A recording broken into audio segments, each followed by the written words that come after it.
It's been over a month since the floodwaters caused by Hurricane Eta and compounded by Hurricane Iota have hit every part of the country. They were especially bad in the west. And last week, Belize City finally got its share. It's a situation that the city councillor in charge of works, Albert Vaughan, is not only responsible for, but extremely concerned about. The water coming down seems to have combined together, and so it has thrown a lot of water in Belize City. All over the city. Pongyard and the other area, there's a project that is going on right now for the, it's a Ministry of Works project with the canals and the Orient Street. And so what may have happened there was that there's just clogging and the volume of water. I understand that the tide was also high too, and so that water came up. But as soon as that water came up, and as soon as the tide gone down, that water had flown out much freely.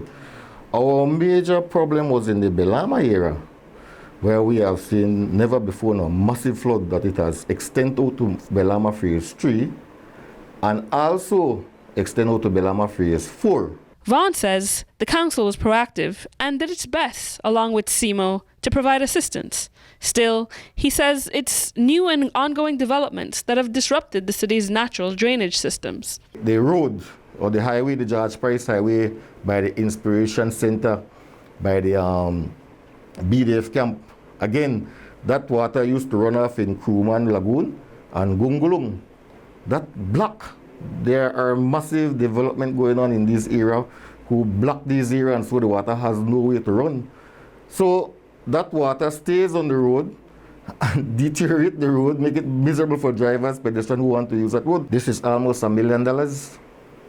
Almost $1 million because, the streets, they are secondary streets. They are, and when that water came and the drains, and I must say again, many people ask why some of the areas that is blocked, why the what?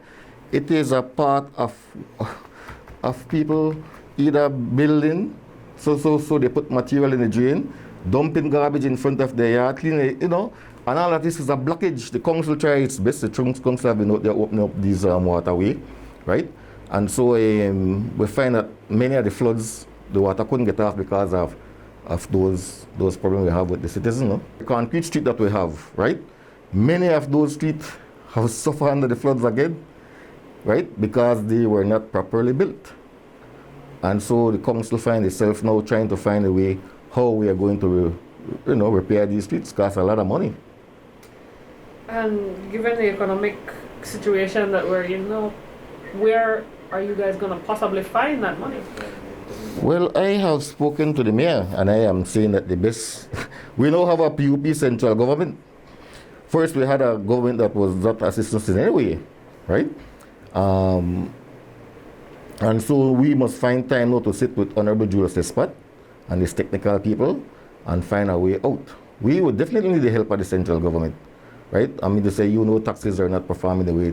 If you listen to the mayor's recent speech, businesses is down, taxes is not coming in.